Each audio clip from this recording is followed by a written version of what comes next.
Welcome back to CBS Mornings. Voters here in New Hampshire are participating in democracy, of course, right behind me, in fact, but also to an unusual degree, they're being asked to judge and protect that democracy.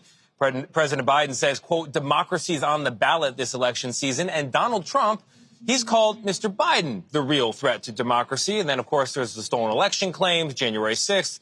The list really does go on. The result is candidates are blending patriotism into every campaign pitch. So I asked people what being patriotic means in our divided world. From the ice rink outside Portsmouth's Strawberry Bank Museum to the slopes of Gunstock Mountain in Guilford, patriotism is everywhere in New Hampshire. You love America? Oh, 100%. 100%. Of course I love America. You love America, okay. But when it comes to labeling that love, things get a little more complicated. Would you identify as a patriot? Well, we got a lot of very quick yeses. Sir, I would do anything for this country. Absolutely. Hi, miss, how are you? At least as many folks weren't immediately sure. Would you identify as a patriot? I don't know. Would you identify as a patriot? I would. Yeah. Okay. Yeah. Why is that a complicated term for some people? I don't know. It's complicated for you, not for me. Yeah, I You guys are gonna have a great chat later. It's gonna be awesome. As it turns out, patriotism has been on a bit of a downslope all over America. While a huge majority called patriotism very important to them back in 1998, fewer than half of Americans say the same today. And there's a big partisan split. Most Republicans place the highest personal importance on patriotism, while only about a quarter of Democrats agree. But why? I think people feel like they can't be proud of their country if they aren't agreeing with what's going on. Well, because it's associated with the wrong group of people. It's been compromised. Yes. How did America become a wedge issue? It's a good way of asking the question. David Greenberg is a professor of history and media studies at Rutgers University. You know, once upon a time, I think Democrats and Republicans, liberals and conservatives, they all kind of equally could claim the mantle of patriotism, all spoke the language of loving country, loving America. But over a long time horizon, it's really changed. An informed patriotism is what we want. He says Republicans, for decades now, have promoted patriotism as a political virtue. I pledge allegiance to the flag of the United States of America. But no one has wielded it quite like former President Trump. Nancy Pelosi hates the United States of America. For him, it's almost like a weapon.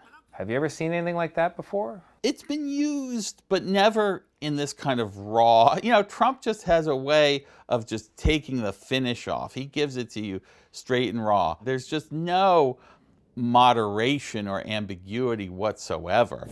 Back on the slopes, voters could feel that kind of division. Would you put an American flag on your car? No. Would you? Yeah. You would. Okay. Yeah. So what is the difference between these two people? You're both Americans. You both love America. I don't know. I feel like the American flag, I think the meaning has changed. I think the country has changed a lot. Would you put a flag on your car? Probably not. Why not? Because I'm not very political myself, actually. So. They think you're stupid if you're a patriot and if you care about the country. But if Democrats once lost the love of country vote, Joe Biden hopes to win it back.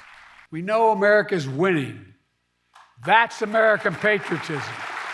Arguing his opposition and the Trump supporters who stormed the Capitol are downright un-American, and asking voters to defend what he calls the true patriotism of America's founding ideals. Democracy is on the ballot. Your freedom is on the ballot. Do you think he can win with Democrats with a patriotic pitch like that? There may be some who don't appreciate that term, so I'm not sure. But if we can't even agree on the meaning of the American flag, we are definitely on thin ice as we decide who's best to defend it. Is there anybody out there who you feel like would restore what you feel has been lost? I don't think there's a single one of them. Not I don't think one. there's a single person running that I would vote for. If there is, I haven't met them. Wow. And so many voters feel that way, disillusioned with their choices, a little down about the state of the country. But snap out of it, people. If you live in New Hampshire today, your vote will matter. And, of course, the very same is true this fall. A word about diversity, guys, not a defining trait of New Hampshire. And, Gayle, I could almost anticipate your question here, and it is no, we did not see any black people skiing or ice skating in the cold. I don't know why. Okay, look at the three of us, Tony. We all knew the answer to that question. Well, I ski and I snowboard, so... I'm talking about in New Hampshire. Oh, in New Hampshire. Yeah. I'm talking about New Hampshire. Yeah. And You've Tony, been skiing and snowboarding in New Hampshire. Yeah, That's the point. And Tony, I can answer that question. We are a tropical people.